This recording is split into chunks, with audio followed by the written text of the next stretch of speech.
ও একজন বিজ্ঞানী। উনি যখন স্কুলে পড়াশোনা করতেন উনি এতটা বদমাশ ছিলেন বা এতটা কুচোর ছিলেন, ওনাকে ওনার স্কুলের প্রিন্সিপাল একটা চিঠি নোট করেছিলেন। সেই চিঠিটা বলেছিল তুমি তোমার মাকে যে দিবে, দেখাবে তোমার মাকে দিয়ে। ওর মাকে যখন চিঠিটা দেখিয়েছিল অঝরে কান্না করতে লেগেছিল টমাস আলবার্ট এডিসনের মা। টমাস আলবার্ট এডিসন ওর মাকে জিজ্ঞেস করছে, মা চিঠিতে কি এমন জিনিস লেখা আছে তুমি কান্না করছো? বাবা চিঠিতে সেরকম কিছু লেখা নেই, তোমার স্কুলের মাস্টার বিশাল প্রশংসা করেছে। বলছে স্কুলের মাস্টার বিশাল প্রশংসা করেছে?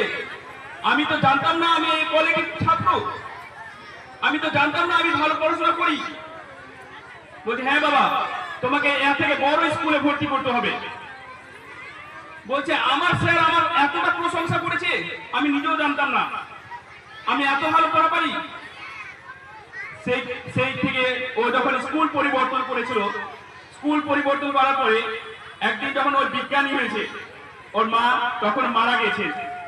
বিজ্ঞানী হওয়ার পরে ইকোনমিক দিক থেকে সচ্ছলতা অর্জন করেছে। তারপরে ওর বাড়ি পরিষ্কার পরিচ্ছন্ন করতে গিয়ে ও আলমারিতে একটা চিঠিটা পেয়ে গেছে, সে বাল্যকালের চিঠি।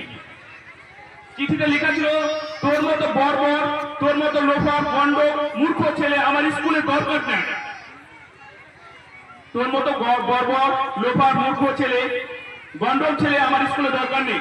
ওকে টিসি দিয়ে দিয়েছিল, ট্রান্সফার, এমনকি রেড কালি ফেলে দিয়েছিল ওর স্কুলের জন্য। সে চিঠিটা পড়ে অবাক অবাক দৃষ্টিতে কান্না করছে টমাস আলবার্ট এডিসন।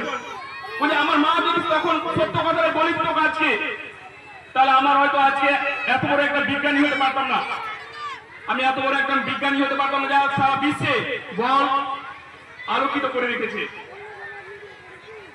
আমার একটাই ভাষা